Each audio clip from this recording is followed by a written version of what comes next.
बिस्मिल्लाहिर्रहमानिर्रहीम रब्बि इश्रह ली सदरी व यस्सिर ली अमरी वहलुल उक़दतम मिन लिसानी यफ़क़हू क़ौली सदक़ल्लाहुल अज़ीम। अस्सलाम वालेकुम नाज़रीन, मैं हूँ शहज़ादा शौकत, प्रोग्राम सनत व मईशत में आपके साथ। आज हमारे साथ मेहमान हैं डॉक्टर कैस असलम साहब। डॉक्टर साहब हमारे ऐसे मेहमान हैं कि जिनका 35 से 40 साल एक्सपीरियंस है मईशत में, माहिर मईशत हैं। हमने ये देखना है आज इस प्रोग्राम में कि हमने जो गलतियाँ कर दी उनको सुधारना कैसे है। इस सिस्टम में जो बेनिफिशरीज हैं वो किस तरीके से इस सिस्टम से नाजायज फायदा उठा रहे हैं, जो कि आइन की खिलाफ वर्जी है, आइन की बेहुरमती है, कुरान पाक की बेहुरमती है। जब हम वायलेशन करेंगे हमारी सनद भी कमजोर है, हमारी मईशत भी कमजोर है, इसको हमने ठीक करना। अस्सलाम वालेकुम सर। वालेकुम अस्सलाम सर, आपकी तशरीफ आवरी का बिल्कुल बहुत बेहद शुक्रिया सर वेलकम सर। सर, हमारे लिए एक चैलेंज है, हमारे नौजवानों के लिए एक चैलेंज है कि मीडिया में ऐसी इंफॉर्मेशन सोशल मीडिया में फैलाई जाती है जहां पे अदारों के साथ लड़ाई करवाई जाती है, आर्मी के खिलाफ, मिनिस्ट्री ऑफ फाइनेंस के खिलाफ और बाकी तरह। लेकिन हमारे लिए यही तो अदारे हमारे लिए काम भी कर रहे हैं। हमने अपने अदारों को सीधे रास्ते की तरफ लेके जाना, ये हमारा टारगेट है। इसके ऊपर आप हमें थोड़ा सा गाइड करेंगे सर? शुक्रिया। 1998, 2001 में दुनिया बदल रही थी और बड़ी तेज़ी से बदल रही थी। इंटरनेट का ज़माना आ गया था, वर्चुअल रियलिटीज़ के ज़माने आ गए थे, जो हमने अगले 24 सालों में उसमें बहुत सारी चीज़ें देखी, जिसका मतलब ये था कि ये जो पुरानी इंस्टीट्यूशंस हैं इनमें तब्दीली आना बहुत ज़रूरी है। वक्त के साथ साथ स्टेट पे हमें, वो पाकिस्तान हो, वो अमेरिका हो, वो रूस हो, वो चाइना हो एंड सच फोर्थ, के स्टेट का होना और स्टेट के मकासद पे एक नई डिबेट होनी बहुत ज़रूरी थी और है। दुनिया में और हमारे मुल्क में शायद सबसे अच्छी चीज़ स्टेट गवर्नमेंट है जी सर, और दुनिया में और हमारे मुल्क में सबसे बुरी चीज़ गवर्नमेंट है।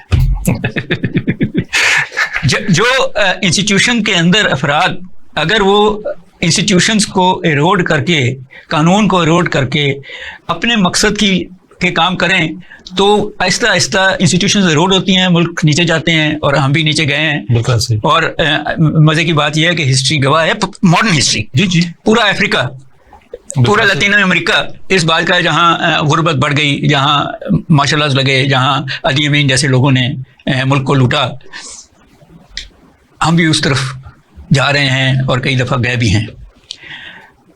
इसी के बरक्स जिन मुल्कों ने, जो यूरोप भी है, कम्युनिस्ट मुल्क भी हैं,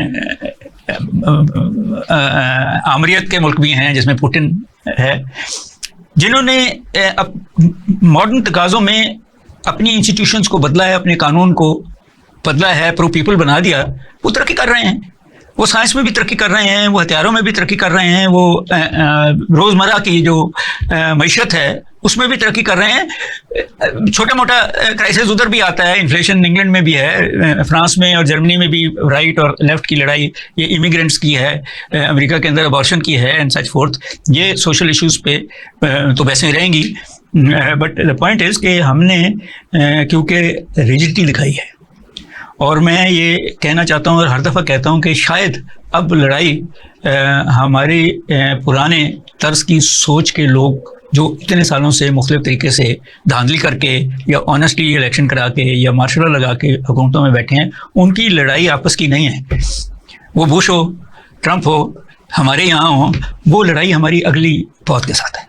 हाँ जी, क्योंकि ये अगली पौध है जिसने इस मुल्क की से मरातें लेनी है, इस मुल्क में रहना है, इसमें हम 8-10 साल 20 साल में मेरे जैसे लोग ख़त्म हो जाएंगे, एटलीस्ट इकोनॉमिक वाइबिलिटी उनकी ख़त्म हो जाएगी, इनकी इकोनॉमिक। मगर जब हम उस पौध को नए तर्ज अमल, नए इंस्टीट्यूशंस, नए तरीके जिसमें मईशत सबसे इम्पोर्टेंट है में नहीं लेके जाएंगे, और जब हम फैमिली पॉलिटिक्स कर देंगे और जब हम अपने ही अदारों को मुलव्वस करेंगे, तो फिर ये गड़बड़ें होंगी। ह्यूमन लाइफ में गड़बड़ें आती हैं सर। हमारे लिए अब अलमिया ये है कि हमने अपने रास्ते का तयन करना है, हमने आने वाली पौध को बताना है कि सीधा रास्ता कौन सा है। हमारी पॉलिसीज जो 1998 से 2001 से पहले का जो टेन्योर था, वो पॉलिसीज और 2009-11 के बाद की जो पॉलिसीज है उनमें आप फर्क देखिए। अगर इसके दरमियान कोरिया क्राइसिस डालने और चाइना ने अपने आप को कैसे मैनेज किया उस क्राइसिस में कि अपनी करेंसी को डीवैल्यू, एक अलग स्टोरी की, इस पर इंशाल्लाह हम प्रोग्राम करेंगे। लेकिन हम देखें कि चाइना ने अपने इकोनॉमिक पॉलिसीज को इतना स्ट्रांग किया कि यूएसए भी बैक स्टेप पे चला गया। आज Chinese state own organization USA की बड़ी बड़ी कंपनियों की शेयर्स की मालिक, उनकी कस्टमर है। हमारे मुल्क में सर हमने अपनी आने वाली पौध को लड़ाई सिखानी है, तो हमने उनको मुआशी हिकमत अमली दिखानी है, पढ़ानी है, समझानी है। हमारी जो पॉलिसीज हैं जो बनाई जाती हैं उनमें एक फुकदान ही है कि वो कैच-22 है। कैच-22 एक इंग्लैंड में टर्म हुआ करती थी। वो ये टर्म है कि ये जो मेरे सामने दोस्त बैठा है, ये हाँ करे फिर भी मेरा ऑब्जेक्टिव अचीव हो, ये ना करे फिर भी मेरा ऑब्जेक्टिव अचीव हो। इसका मतलब है कि मैं रिश्ता लेने गया हूं तो वो हाँ करें या ना करें, लड़की उन्होंने देनी है दूसरे लफ्ज़ों में, सॉरी बोल रहे, लेकिन एग्जांपल के लिए। सो हमारी पॉलिसीज ये हैं कि हमने उन पॉलिसीज पे अमल करना है जिसमें हम पाकिस्तानी बेनिफिशियरी नहीं है और हमें सेंस भी नहीं है। तो इस सिलसिले में जो हमने अपनी आने वाली जनरेशन को इकोनॉमिक पॉलिसीज समझानी है, पढ़ानी है, उसके लिए हमें क्या करना चाहिए कि हमको उन दोस्तों को इस लड़ाई के लिए तैयार करें जिसे हम मुआशी जंग कहते हैं या इकोनॉमिक वॉर कहते हैं।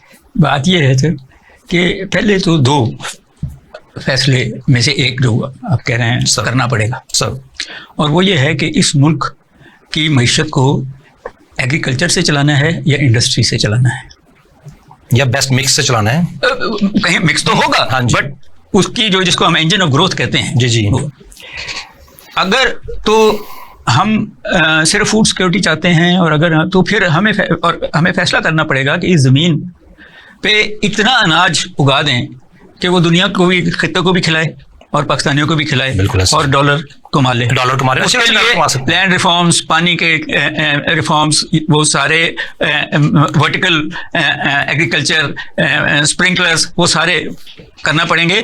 थ्योरी ये कहती है कि एग्रीकल्चर में जो आप रेवोल्यूशन लाते हैं तो एग्रीकल्चर से मजदूर निकाल के शहरों को भेज देते हैं, मगर एग्रीकल्चर की प्रोडक्शन इतनी हो जाती है कि उस मजदूर को के लिए भी वो अनाज पैदा कर रहा है। जी, हमने नहीं किया।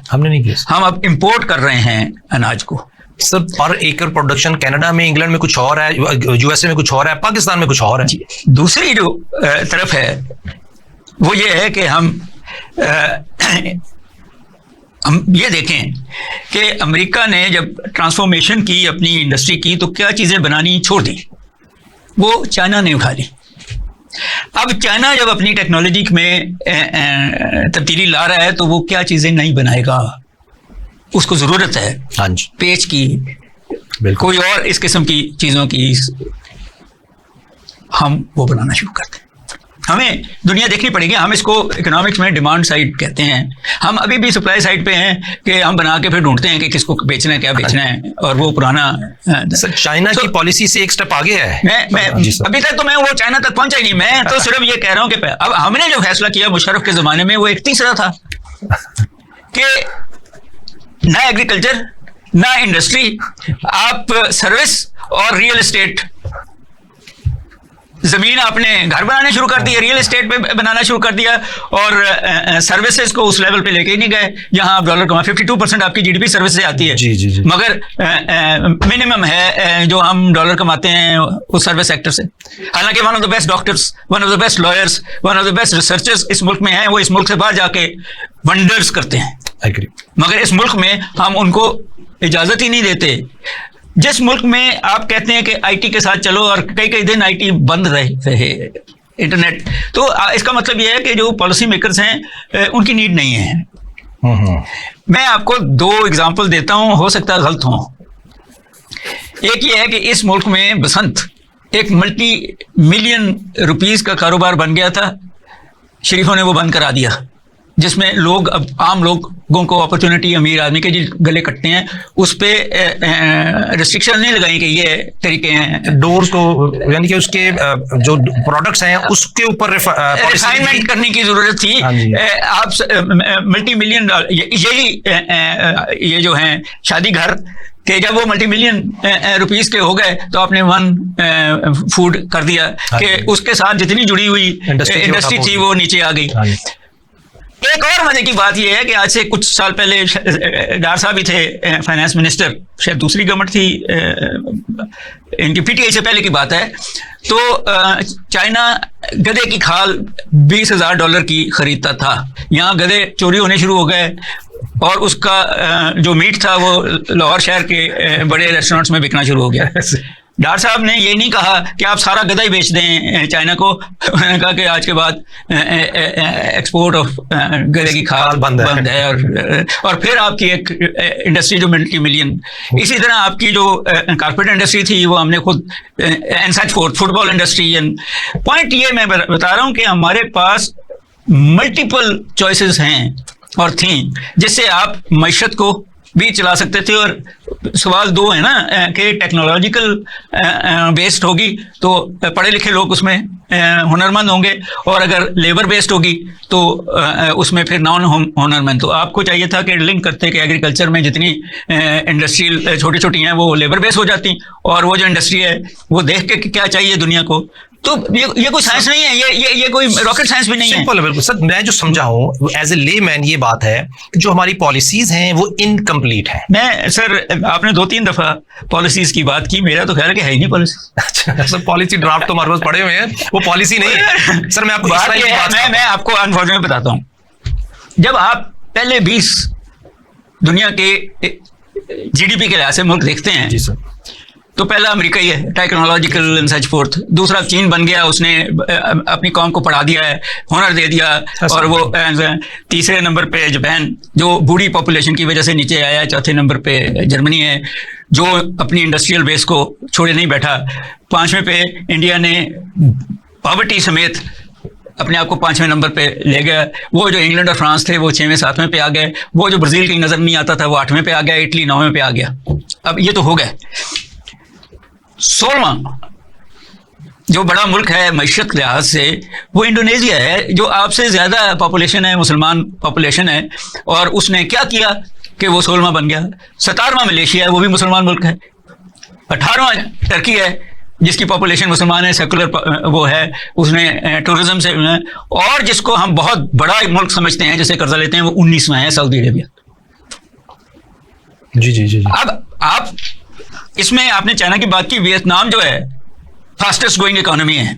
आप ये जो मुल्क हैं, मलेशिया हो, इंडोनेशिया हो, वियतनाम हो, चाइना को चलने छोड़ दें, इनकी बिजनेस प्लान्स तो जरा देखें ना कि चाइना से भी दोस्ती की हुई है, अमेरिका से भी दोस्ती की हुई है। क्या बेचते हैं? चावल है तो वो बेचते हैं। इंडोनेशिया जो है वो पाम ऑयल हमें भी बेचता है, सारी दुनिया को बेचता है। बर्मा जो है जिसको हम अभी तो वहाँ लड़ाई है, वो दुनिया के सबसे बड़े टीक के जंगल वहाँ हैं। आपने फैसला करना है कि इस मुल्क में आपने क्या ऐसी चीज़ बनानी है जो एम्प्लॉयमेंट भी जनरेट कर दे और एक्सपोर्ट भी जनरेट कर दे, डॉलर भी कमा ले और डॉलर बचा भी ले और मुल्क एक खास सतह पे चला जाए। सर ये सब चीजें डिपेंड करती हैं कंसिस्टेंट पॉलिसी पे। अब मैं आपसे कहा कि है ही नहीं पॉलिसी, आप कह रहे हैं कि कागज में है। सर कागज में है, अब उसको ठीक करना है। सर आप देखें कुछ ऐसी पॉलिसीज हैं जो वाकई नहीं है, कुछ एरियाज की पॉलिसीज नहीं है, जो है वो भी इनकंसिस्टेंट, डिफेक्टिव। और कुछ मैं आपको सिर्फ मिसाल देता हूँ इसराइल की। इसराइल ने एक गलती की 1980 की दहाई में, मुझे उसके बाद उन्होंने फैसला किया नहीं, एक अगर बिल्कुल क्लियर पॉलिसी भी है और 10 लोगों का पैनल है तो एक जो सबसे शुरूड़ आदमी है उसने उसको क्रिटिसाइज कर रहा है। उस पॉलिसी में से कीड़े निकालने हैं, उस पॉलिसी में से इनकंसिस्टेंट जो अगले 5 साल में, 10 साल में, 15 साल में, 25 साल में, 50 साल में भी जो नेगेटिविटी है, नेगेटिव पहलू है, उनको निकाल के उजागर करना है। इसको वो कहते हैं 10th man. Role of a 10th man is to criticize the policy. हमारे मुल्क में तो सर कोई क्रिटिसिज्म है वो मैं कर रहे हैं, कल को पता लगे कि हम अंदर हो गए हैं। सर जी हम तो मुल्क की बेहतरी के लिए कर रहे हैं सर। तो बात यह है कि आपने तो इसराइल की मिसाल दे दी, मैं एक और ऐसे मुल्क की मिसाल दे दूं जिसको रवांडा कहते हैं। राइट सर, रवांडा जी जी अफ्रीका का गरीब तरीन मुल्क था। पिछले 30-35 साल से खाना जंगी थी। उनके वो सदर मारे गए थे कॉन्गो और उसके बाद ये खाना जंगी रही।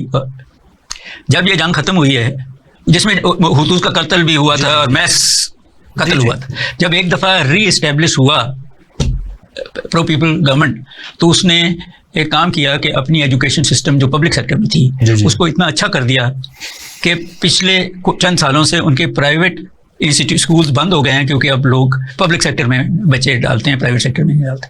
हमने उल्टा किया, हमने सर देखिए ना, हमने किसी पॉलिसी की तो उल्टा किया, इनकंसिस्टेंट पॉलिसी तो आ गई ना सर। सर हमने अपने बच्चों को उन स्कूलों में डाला है जो यहाँ से अच्छी तालीम लेके बाहर चले जाएंगे, और कौम के बच्चों को उन स्कूल में डाला है जिनको ना वर्ल्ड विजन है।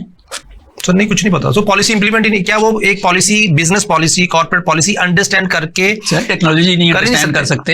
मैं जब एमयू कॉलेज में पढ़ाता था आज से कोई 30 साल पहले, 35 साल पहले, तो मुझे ये ख्याल आया कि ये बच्चे जो हैं ये मजदूरों के बच्चे हैं, दुकानदारों के बच्चे हैं, हम इनको छोटी मोटी तालीम दे के दोनों काम कर रहे हैं कि इन्होंने ना CSS करना है ना बैंक में जाना है, इतनी तालीम नहीं है, चंद होंगे, मैं ये नहीं कह रहा। और फिर ये अब वाइट कॉलर बनना चाहते हैं, तो अब अपने माँ बाप का कारोबार भी नहीं संभाल सकते, तो फिर वो बदमाश बने, फिर वो लूटने वाले बने, और उन्होंने बड़ा जुल्म किया आम आदमी पे। सर जुल्म हो रहा है ना सर। तो बात यह है कि इकोनॉमी और सोशल सेक्टर और पॉलिटिकल सेक्टर और लीगल सेक्टर बंधे हुए हैं सर। आपको इकोनॉमी के साथ ये बाकी चलाने पड़ेंगे, पॉलिटिक्स के साथ इकोनॉमी नहीं चला करती। इकॉनमी तो एक ऐसा जानवर है कि बड़ा डरपोक होता है कि जब पॉलिटिकल अनरेस्ट हो, लीगल जस्टिस ना मिले, तो इकोनॉमी भाग जाती है। इकोनॉमी एक जानवर है नाज़रीन। मैंने जानवर कह दिया। जी, इकोनॉमी एक जानवर है, बिल्कुल ठीक कहा। अगर वो उसको कंट्रोल नहीं करेंगे तो जानवर ही है इंशाल्लाह। और उसको कंट्रोल करने सबसे बात चल रही है, एक ब्रेक के बाद दोबारा यहीं से शुरू करेंगे कि इकोनॉमी एक जानवर है जिसको हमने कंट्रोल करना है। वेलकम बैक नाजरीन। हम बात करें डॉक्टर साहब से। डॉक्टर साहब, इकोनॉमी एक जानवर है, इसको हमने मैनेज करना, ये तो मुझे बड़ा प्यारा स्लोगन लगा।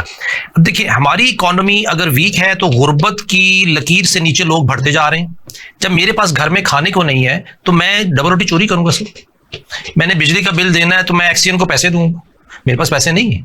पानी का बिल देखें, गैस का बिल देखें और बिजली का बिल देखें, जमीन आसमान का फर्क आ जाता है जब हमने पे करना है। एक गरीब आदमी 30,000 के लिए खुदकुशी होगी, 30,000 के लिए एक भाई ने दूसरे भाई को मार डाला। गुर्बत की लकीर से नीचे जाने के बाद सर जो मुआशी जुल्म, कत्ल गारत में शामिल हो जाता है, वो बहुत भयानक दौर है। और हमारे चीफ ऑफ आर्मी स्टाफ, जब उन्होंने एज ए चीफ ओहदा संभाला तो उन्होंने कहा जी इकोनॉमी ही है जिसको हमने बेहतर करना है। मैंने उनको भागते हुए देखा, चैम्बर ऑफ कॉमर्स में जाते हुआ देखा, फंक्शन अटेंड करते हुए देखा, बिजनेसमैन के साथ, ट्रेडर्स के साथ, एसोसिएशन के साथ, कि किस तरीके से हम इस चुंगल से बाहर निकल सकते हैं। इसी सिलसिले में वो औरंगजेब साहब को ले आए जो फाइनेंस मिनिस्टर है। इसी सिलसिले में हर वो प्रोफेशनल जो उनको कोई होप दिलाता है वो उसके पीछे भाग रहे हैं कि यार ये सिस्टम बंद किए बगैर क्या ये परफॉर्म कर जाएगा, काम कर जाएगा। फाइनेंस मिनिस्टर साहब ने कहा जनाब मैं एक कारोबारी आदमी हूं, मैं ये देखता हूं कि हर कारोबारी आदमी प्लान ए पे काम करता है, फिर प्लान बी रखता है, प्लान सी रखता है, प्लान डी रखता है। इसराइल 10 प्लान तक चल रहा होता है, तो हमारे पास तो प्लान ए जो सर पे पड़ा हुआ है वो, उसके अलावा प्लान बी है ही नहीं। सर अब आज आपने जो चंद बातें की वो प्लान बी की तरफ जाती हैं, उसको हम किस तरीके से इस जानवर को कंट्रोल कर सकते हैं? देखिए, अगेन दो ही तरीके हैं दुनिया में मॉडर्न। एक अमेरिका का तरीका जिसमें कंपटीशन करा दें आप, और एक स्ट्रक्चर्स के अंदर कि जिससे बाहर नहीं निकलेंगे आप लीगली तरीके से, best let the best man will win. Yes, ठीक है। जी। दूसरा चीन का है सर, यहाँ गवर्नमेंट प्राइवेट सेक्टर को भी चला रही है, बिलियनर्स भी बन रहे हैं, मगर अल्टीमेट कंट्रोल गवर्नमेंट का है। मगर state of the art education, technology चोरी भी करते हैं सर, और किसी से डरते नहीं है सर। बड़ा इल्जाम लगा कई साल कि जी आपने, अमेरिका कहता है कि हवाई जहाज हमारा चोरी किया, फलानी चीज़ हमारी चोरी की, प्लेजरिज्म, ये वो। होंगे जी आप है, बल्कि वो तो और बात करता है चाइना कि जी बंदे हमारे थे जिसने तुम्हारा जहाज बनाया, अब वो बंदे हमारे पास वापस आ गए हैं, तो हमने तुम्हारा जहाज नहीं चोरी किया, उसकी प्लान चोरी नहीं की, हम अपने बंदे वापस बुला लिए हैं जिन्होंने काम किया। आपके एप्पल तो जाते भेजते नहीं है, जो भेजते हैं वो आते नहीं है, क्योंकि लीस्ट सैलरीज हैं पर कैपिटा दुनिया में पाकिस्तान में। जी। हमारा प्रोफेशनल यहाँ से भागना चाहता है, आपने अपॉर्चुनिटी देखें, ये जो कैपिटलिज्म है ना जिसमें ये गवर्नमेंट चलना चाहती है, ये सारा जो है पाकिस्तान वो डिमांड साइड से चलता है कि लोगों के पास कुव्वत खरीद होगी तो फिर आपकी चीज बिकेगी। जी बिल्कुल ऐसे। आप उनकी कुव्वत खरीद बिलों से और टैक्सों से कम कर रहे हैं तो कहाँ से चलेगी, और फिर कहते हैं कि इकोनॉमी चलेगी। तो ये बहुत प्यारा पॉइंट है। देखें, इकोनॉमी चलेगी जब 24 करोड़ अवाम है, 10 करोड़ काम कर रहे हैं, 10 करोड़ अवाम का जब इनकम लेवल ऊपर जाएगा तो इकोनॉमी चलनी शुरू हो जाएगी। Input should not be taxed, profit should be taxed. Yes, आपने एक्सपोर्ट टैक्स भी रखा हुआ है, आपने इनपुट टैक्स भी रखा हुआ है, आपने कई किस्म के टैक्स रखे हुए हैं जिससे वो इनएफिशिएंसीज मार्केट में आ जाती हैं। जब वो इनएफिशिएंसीज आ जाती हैं तो महंगी हो जाती हैं चीजें, तो फिर कंपैटिबल नहीं रहती, फिर वो कंपैटिबल नहीं रहती तो अगले क्वालिटी को गिराते हैं। अब वीजल जो होंडा की गाड़ी है वो रिकंडीशनड है, उसकी तकरीबन कीमत वही है जो होंडा की नई सिविक की है। बहुत सारे लोग जो हैं वो वीजल खरीदने को तैयार हैं क्योंकि उनको पता है कि जापानीज असेंबल्ड है, हालांकि सेकंड हैंड है, ना कि होंडा सिविक खरीदें जो पाकिस्तान में असेंबल्ड है और उसके कई किस्म के प्रॉब्लम्स हैं। जी ऐसे ही। सो जब तक आप ये कहना कि जी भी पाकिस्तानी भाई पाकिस्तानी खुद एक फ्रॉड है, आप क्वालिटी चीज दें, क्यों कोई कहीं और से चीज खरीदेगा। और एक इंडस्ट्रियलिस्ट जो कि टैक्स पेयर है उसके लिए इतने मल्टीपल टैक्सेस हैं और इतने डिपार्टमेंट वाइज उनको थ्रेट्स हैं जिनकी वजह से कास्ट ऑफ प्रोडक्शन हाई हो जाती है। मैं एज ए चार्टर्ड अकाउंटेंट आपको सर बताता हूं कि अगर मैं अपन एक इंडस्ट्रियलिस्ट हूं और मैं ईमानदारी से टैक्स देना चाहता हूं तो अल्टीमेटली मेरी जो इक्विटी है वो खत्म हो जाएगी, टैक्स पेयर एफबीआर को चली जाएगी। एफबीआर को ये चीज समझ नहीं आती कि हमने प्रॉफिट पे टैक्स लगाए, चाहे 50% लगा दे, 70% लगा दे, लेकिन उनका जो टैक्स सिस्टम है वो प्रॉफिट पे नहीं लगता, वो इक्विटी ले जाता है। अगर प्रैक्टिकल ट्रांजैक्शन हो, हम इस पे एक प्रोग्राम कर सकते हैं 2 4 5 एग्जांपल के साथ। मैं यही कह रहा हूं कि वॉप्ट हैं वो जो प्लान आप कह रहे हैं, या वो सब वॉप्ट हैं, वो प्रो इंडस्ट्री भी नहीं है, वो प्रो पीपल भी नहीं है। जी बिल्कुल ऐसे ही है। वो सिर्फ गवर्नमेंट और उसके एहलकारों को मुरादें देते हैं।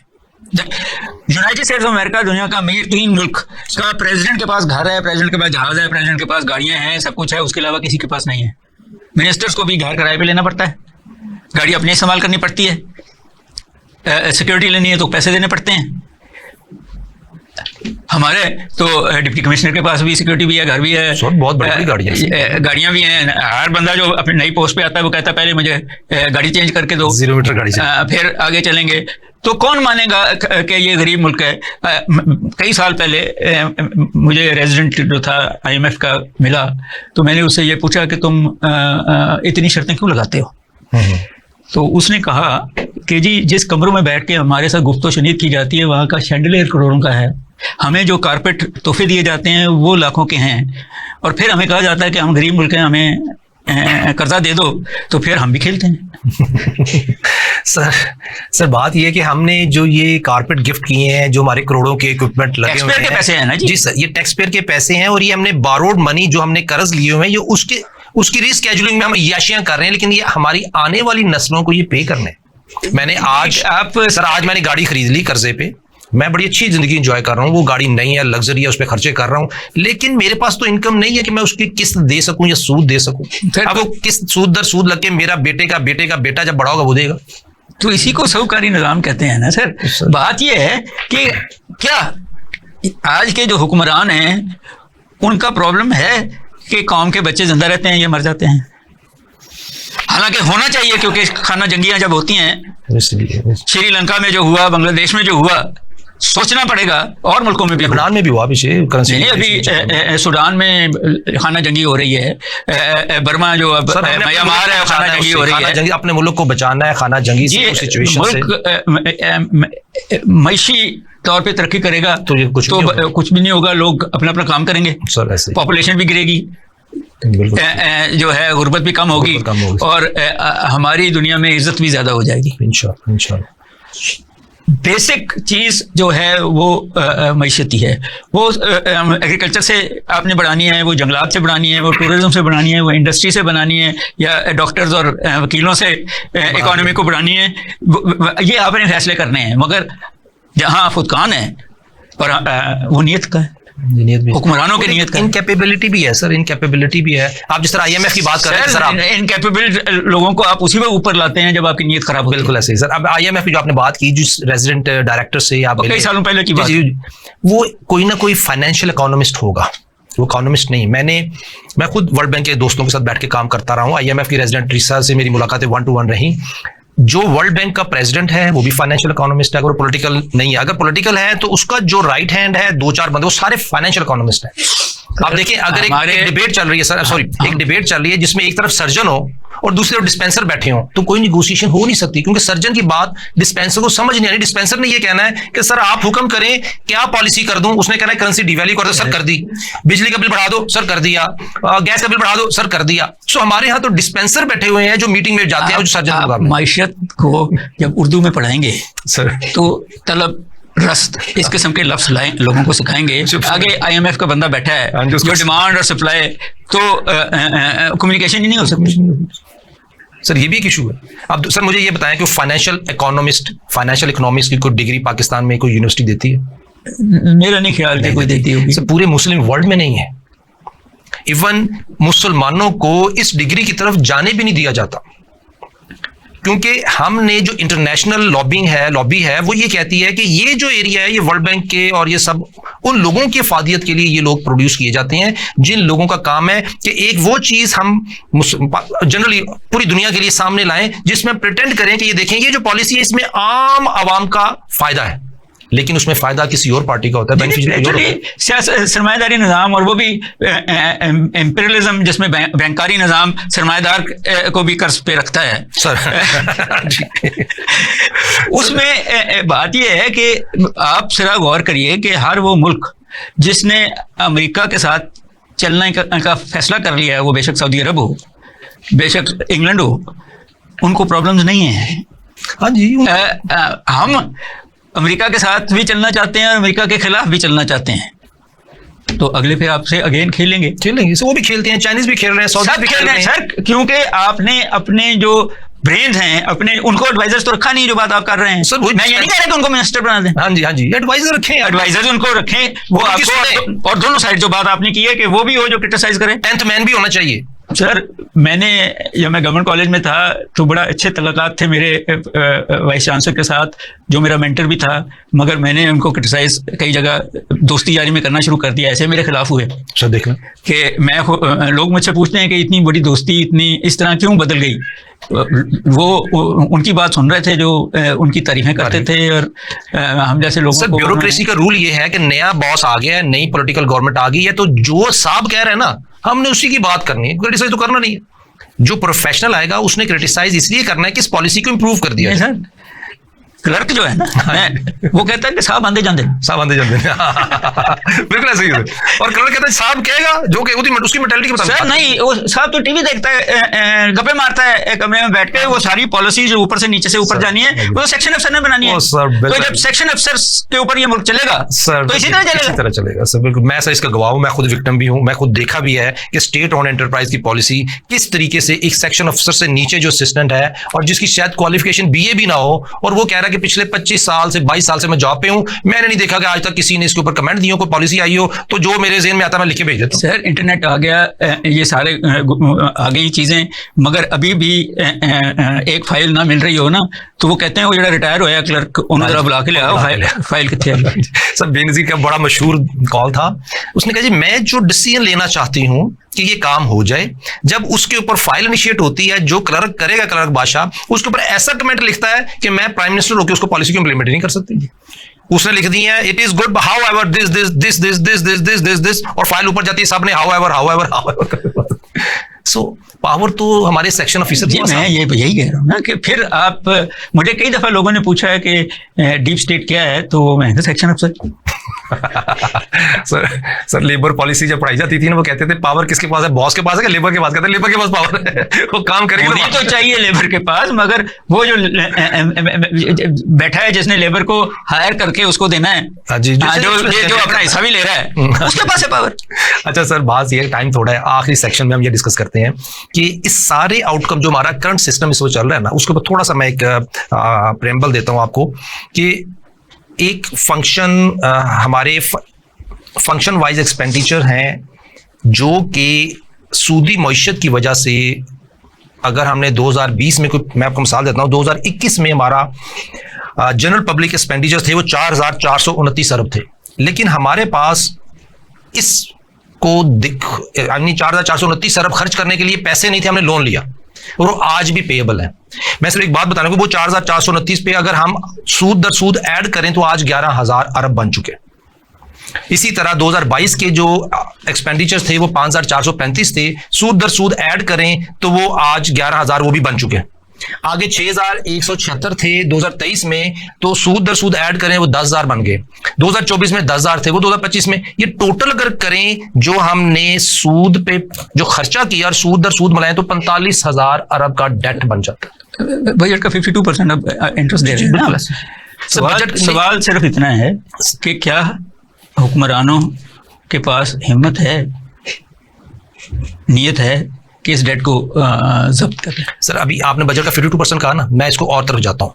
मैंने जो सवाल पूछा जी सर, ये बड़ा आसान है जी सर, हिम्मत तो नहीं है ना। तो फिर उसका अगली बात है कि अगर और मुल्क भी हैं जिन्होंने कर्जे लिए हुए हैं, उसमें अमेरिका, चीन, फ्रांस, जी जी जी हिंदुस्तान, आप इस पैसे को अगर प्रोडक्टिवली लगाएं तो फायदा है, तो फिर आपको इतना प्रॉफिट तो जनरेट हो जाएगा ना कि उससे ये सूद भी पे हो सकता है, शायद प्रिंसिपल ना पे हो सके, मगर आपके ऊपर बोझ नहीं आएगा। जी सर। मगर जब ऐश करनी है, गाड़ियां खरीदनी है, जब आपने गरीब मुल्क में रहते हुए अमीरों की तरह, अमेरिकनों की तरह ज़िंदगी गुजारनी है, तो फिर ये सारे मसले हल नहीं होते। मगर हिस्ट्री गवाह है कि रोमन एम्पायर से लेके Persian empire, Muslim empire, British empire, Russian empire, Soviet union, Ottoman empire ख़त्म हुई हैं क्योंकि उनके हुक्मरान ऐशो इशरत में पड़ गए थे और लोग भूखे मर रहे थे। जब लोग भूखे मरना शुरू हो जाएं और ये डिवाइड बढ़ती जाए तो वो उसके बाद वो बम फटता है। अगर वो चैनलाइज ना किया जाए, चैनलाइज किया जाए तो चीन हो जाता है। हाँ जी। और ना चैनलाइज किया जाए तो ये जो मैं बार बार सूडान की बात कर रहा हूँ, लबनान भी, सूडान भी, तो ये तो अब फिर देखना ये है कि क्या हमारे हुक्मरान समझते हैं कि वो अपने बैग पकड़ेंगे और इंग्लिस्तान या ऑस्ट्रेलिया चले जाएंगे? जाने देगा कोई? शाह ईरान चला गया था ना जी जी। या वो जो अफगानिस्तान का आखिरी सदर है वो चला गया था ना, भाग गया था। हाँ, या बांग्लादेश की ये जो है भाग गई इंडिया, मगर एक्सेप्ट नहीं है ना। जी जी। आज बांग्लादेश ने वो प्रोसेस शुरू कर दिया इंडिया से, कहना कि इसको वापस करो। हाँ जी। इसके एहसास से वापस कर देगी, वो करेगा, हो जाएंगे। मैं वो दुनिया पुरानी वॉर है। जी जी। आज इकोनॉमिक वॉर है, उसका एक इकोनॉमिक। मजे की बात यह है कि रूस की वजह से इंग्लिस्तान में लॉ बन गया है कि अगर आपका लूटा हुआ पैसा आप लेके आएंगे किसी मुल्क से इंग्लिस्तान में तो आप को जो है वो पकड़े जाएंगे। कितना वो अभी भी वो ऑफशोर कंपनी के थ्रू लाना पड़ता है वो पैसा। हाँ जी। इन दी कॉन्टेक्स्ट। तो दुनिया जो बदल रही है, जिस तरीके से बदल रही है, इनके लूटे हुए पैसे से सर अब ये कि ये जो पैसे है ना जगह नहीं मिलेगी। वो स्विट्जरलैंड में इनके पैसे पड़े हैं जी जी, वो इस्तेमाल नहीं कर सकते सर। अब वो चाइना में रखे हुए हैं, इधर उधर रखे हुए हैं, दूसरे मुल्कों में रखे हुए हैं, किसी के साथ पार्टनरशिप में रखे हुए हैं। सर पॉइंट ये है कि वो दौर गुजर गया जिसमें कि हम पैसा यूज कर सकते। अब तो हम पे इंटरेस्ट इतना बड़ा पड़ता है। आपने कहा 52% बजट, मैंने बात मान ली, लेकिन अगर दूसरी तरफ जाए कि नेट इनकम हमारी है 10,000 अरब, लेकिन एग्री कर रहा हूं प्रिंसिपल साथ मिला लें तो वो आपके जीडीपी से ज्यादा है। सब वो जीडीपी से 4.5% मेरे पास वो भी फिगर है। अगर जीडीपी के साथ मिला लूं तो आई मीन पेमेंट और इंटरेस्ट ऐड कर लूं तो जो डिमांड ऑफ ग्रांट्स एक निकलती है, अप्रूव होती है हमारे इधर से, मैं कह रहा हूं 125%। जी जी जी जीडीपी का। हाँ जी, वो हमारी 43,000 अरब इस साल टोटल डिमांड ऑफ ग्रांट्स है। उसमें मेजर अमाउंट वही है सूद की और किस्त की। सर मजे की बात ये है कि ये ज्यादातर जो सूद हमने देना है सर वो अमेरिका का नहीं देना, सर IMF का नहीं देना, वो सऊदी अरब, यूएई, कुवैत का देना। ऐसे ही है। 117 अरब मुसलमान ने पिछले 5 सालों में दिया है। बहुत शुक्रिया डॉक्टर साहब आपकी तशरीफ आवरी का, हम आपके शुक्रगुजार हैं। आप हमें टाइम देते हैं और हमारा मकसद एक ही है कि हम किसी तरीके से इकॉनमी को रिवाइव करें। नाज़रीन, डॉक्टर साहब हमारे साथ थे, हमने उनके तजर्बे से मुस्तफ़ीद किया, हमने उनकी पॉलिसीज़ के ऊपर जो उनकी थाट प्रोसेस हैं मुआशी बहरान से निकलने के लिए हमने समझने की कोशिश की। एज ए लेमैन हमने बातें की ताकि आपको समझ आ जाए। मेन पॉइंट यही है कि हमने अपने आने वाली जनरेशन को वो तालीम देनी है कि जिससे हम इकोनॉमिक बहरान से निकल सकें, इकोनॉमिक वार लड़ सकें दुनिया में। बहुत शुक्रिया, इजाजत दीजिए। अस्सलाम वालेकुम रहमतुल्लाह।